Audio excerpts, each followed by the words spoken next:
लोकसभेची रणधुमाळी सुरू आहे। आपल्यासोबत आहेत शिवसेना नेते सचिन आहेर। साहेब काय सांगाल, आपकी बार 400 पार असा नारा भाजप प्रत्येक ठिकाणी देत आहे। आपकी बार साउथ में साफ और नॉर्थ में हाफ हे मग या आधारावरती तुम्हीच गणित मांडा, काय होणार आहे नाही होणार आहे।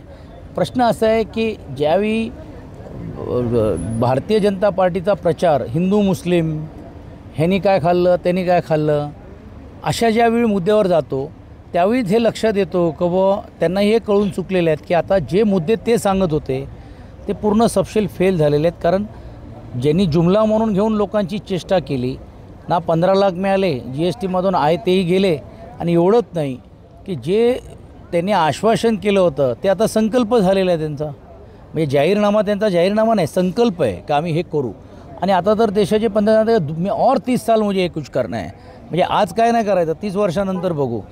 आणि ते पहिले सांगायचे की 70 साल में काँग्रेसने क्या किया, ज्या देशात सुई तयार नव्हती आज आपल्याकडे आधार कार्डपर्यंत आपण पोचलो, हे जे आपल्याला हक्काचं मिळालेलं आहे। एका बाजूला आपण 5व्या शतकावरती 5व्या क्रमांकावरती जातो म्हणून घोषणा करायची, आणि दुसऱ्या बाजूला सांगायचं का 80 कोटी लोकांना आम्ही 5 किलो तांदूळ 5 किलो गहू मोफत देतो। मला सांगा कुठची लोकं इकडे जे आहेत की ज्यांना आर्थिक परिस्थिती चांगली असलेली जी लोकं आहेत की जर ते जाऊन लाईन लावतील, मग गरीबच लावत आहेत ना याचा अर्थ। मग गरीब लावून जर 80 कोटी जनता जर गरीब असेल, मग आपण 5व्या क्रमांकावरती कोणासाठी गेलेलो आहोत? अडाणीसाठी गेलेलो आहोत, अंबानीसाठी गेलेलो आहोत की बाबा रामदेवसाठी गेलेलो आहोत? हे स्पष्ट होते।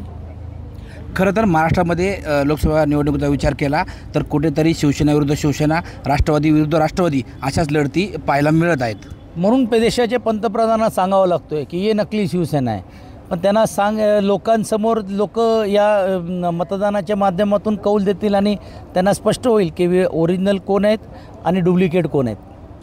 खरं तर भाजपबरोबर गेलेला शिवसेनेचा एक गट असेल किंवा राष्ट्रवादीचा एक गट असेल, यांना कुठेतरी सन्मानाची वागणूक दिलेली पाहायला मिळत नाही। जागा वाटपामध्ये प्रचंड रस्सीखेच आहे, त्यांच्या हक्काच्या जागा कापल्या जात आहेत। जागा कापल्या जाते सोडा, उमेदवार कोण होईल ते सांगतायत। म्हणजे पहिला माईक खेचायची, आता उमेदवार पण जाहीर करायचा त्यांच्यावरती, म्हणजे त्यांच्यावरती ही वेळ हवी का उमेदवार पण दुसऱ्याकडनं जाहीर होणे। त्यातूनच दिसतोय की रिमोट कंट्रोल कोणाकडे। आणि म्हणून एक पक्ष असतो, त्याला एक विचार असतो, त्याला एक स्वायत्ता असते, त्याचे कार्यकर्ते असतात, त्याच्यात एक निष्ठेने काम करणारे लोक असतात, ती कुठे काय राहिलेली आहे? म्हणजे हम करो सो, तुम्हाला हे नाही हे पाहिजे, तुम्ही इकडे नाही तिकडे, तुम्हाला तिकडे करा, तुम्हाला इकडे लढायचं नाही तुम्हाला इकडे लढवावं लागेल, हे जे सर्व चालले आहेत। आणि तोंडावरती बोट ठेवून सर्व जे नेते मंडळी हे करतात, त्यातून लोकांसमोर दिसत आहेत ना की या पक्षाच्या उमेदवाराबरोबर जर आम्ही गेलो तर हा राहील की नाही राहील या विचाराने, की उद्या परिस्थिती बदलली तर हाही फिरून जाईल।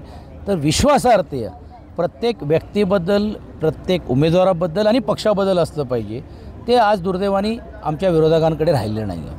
खरं तर ज्या आढळरावांबरोबर 2 वर्षापूर्वी तुम्ही पक्षबांधणीचं पुणे जिल्ह्याच्या ग्रामीण भागात काम केलं, त्याच आढळरावांच्या विरोधात प्रचार करण्याची आज तुमच्यावरती वेळ आले, काय भावना आहेत? मी पक्ष वाढवत होतो, ते सांगत होते की नाही आमचा पक्ष कमकुवत होतो आहे, आमचा पक्ष राहील की नाही राहील, आपल्या शिवसैनिकांवर अन्याय होत आहेत, आमच्यावरती खोटी केसेस घातले जात आहेत, आमचा पक्ष पूर्ण संपवण्यासाठी निघालेले आहेत। आज त्यांच्याबरोबर जाऊन ते बसलेत, मी आहे त्या जागेवरतीच आहेत, मी पक्ष वाढवण्याचं काम करतो आणि पक्ष वाढेल आणि नजीकच्या कामात दिसेल।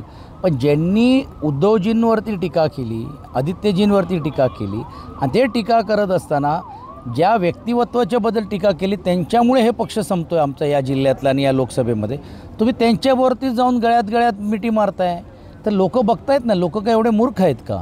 तुम्ही निष्ठेने राहिला असता, तुम्ही लोकांसमोर गेला असता, तर एखाद वेळी लोकांनी पण सांगितलं होतं की नाही बाबा हे निष्ठेने राहणारा माणूस आहे, आज ह्याच्यावर अन्याय झालेला आहे, पण ते त्यांना करता आलं नाही। आणि म्हणून लोकांच्या मनामध्ये आणि कार्यकर्त्यांच्या मनामध्ये चीड आहे, की ही चीड अशी आहे की ज्यांनी अशा नेतृत्वाला धोका दिला ज्यावेळी खऱ्या अर्थाने त्यांना गरज होती, त्यांची प्रकृती ठीक नव्हती। पक्ष ज्या स्वर्गीय बाळासाहेबांनी तुम्हाला इथपर्यंत आणलं, तुम्हाला उमेदवारी दिली, तुम्हाला 1 नाही 2 वेळा 3 वेळा खासदार केलं, एवढं इकडची तुम्हाला म्हणजे बोलतात ना केंद्रशासित अशी सत्ता तुमच्या ताब्यामध्ये या जिल्ह्याची दिली, असं असताना पण ज्यावेळी तुम्ही अशा प्रकारे पाठीवर खंजीर खुपसून तुम्ही जाता, त्यावेळी ज्या वेदना होतात कार्यकर्त्या, त्या वेदना या मताच्या रूपाने आणि कार्यकर्ता जिद्दीने वडापाव खाऊन काम करू पण आम्ही काम करू, अशी ही जी मनातली जिद्द आम्हाला कार्यकर्त्यांमध्ये दिसायला पाहायला मिळते।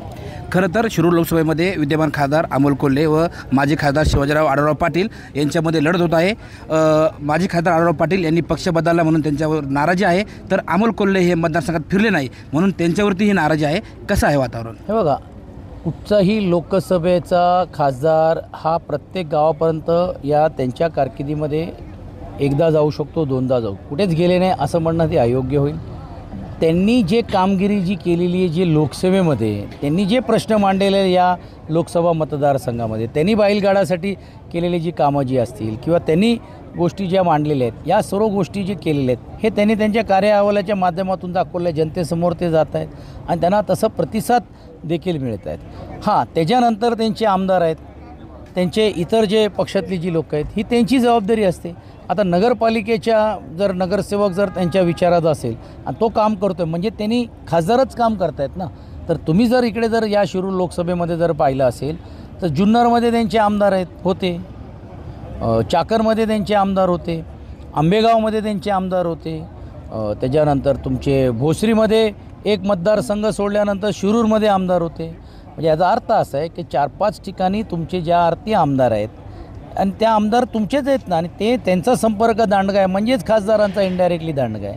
हां, आता कुठे दहाव्याला गेले किंवा नाही गेले किंवा कुठे लग्न कार्याला गेले नाही गेले ह्याच्याबद्दल मी प्रतिक्रिया देणं उचित होत नाही, परंतु जनसंपर्क लोकांच्या प्रश्नाच्या बाबतीत त्यांचा किती होता आणि एक उत्तम वक्ता म्हणून, एक उत्तम संसदपटू म्हणून आणि विशेषतः या भागातल्या तमाम विषयाच्या बाबतीत, कष्टकरींच्या बाबतीत मोर्चा काढणारा किंवा शेतकऱ्यांच्या बाबतीत प्रश्न मांडून घेऊन त्याला न्याय मिळवून देणारा, ही जी त्यांच्याबद्दलची जी ख्याती आहे ही इतर त्यांच्या तुलनेतून कोणाचीच होऊ शकत नाही.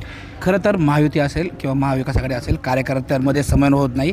एकमेकाच्या विरुद्ध लढलेले कार्यकर्ते आज एकत्र येताना थोडे संकोचित आहेत. अजिबात नाही, उलटा मला तर असं वाटते, कधी काल सुप्रियाताई बोलले, मला समजत नाही की राष्ट्रवादी शिवसैनिक आहेत का राष्ट्रवादी आहे, म्हणजे असे मिळून करतात का? कारण प्रत्येकांवरती अन्याय झालेला आहे. लक्षात घ्या, ही निवडणूक अमोल कोल्हेपुरता मर्यादित नाही आहे. ही निवडणूक जनतेने यासाठी घेतलेली आहे कारण ही हुकुमशाही विरुद्ध लोकशाही टिकवणं आणि समाज क्षेत्रामध्ये काम करणारे जे काय राजकीय पक्ष आहेत, कार्यकर्ते आहेत, अशाच प्रकारे जर सत्ताधारी जर कुठच्याही पक्ष, उद्या आम्ही सत्तेत आलो आणि आम्ही केलं तरी आमच्याबद्दलची नाराजगी राहील, तशीतली नाराजगी आज कार्यकर्त्यांची या नेतृत्वावर झालेली आहे आणि विशेषतः भारतीय जनता पार्टी आणि असलेले ज्या लोकांनी पक्ष फोडलेले आहेत त्यांना केलेली आहे. आणि म्हणून राष्ट्रवादीचा जिकडे कार्यकर्ता पेटून उठतो आहे तसं शिवसैनिक पण पेटून उठतो आहे. आणि म्हणून पुणे जिल्ह्यामध्ये महाविकास आघाडीचे 4 ते 4 लोकसभेच्या उमेदवार आहे हे निवडून आल्याशिवाय राहणार नाही. धन्यवाद. पुण्यामध्ये महाविकास आघाडीचे 4ही उमेदवार निवडून येतील असं मत या ठिकाणी सचिन आयर यांनी व्यक्त केलं आहे. टाइम्स नाऊ मराठीसाठी सचिन तोडकर, मंचर.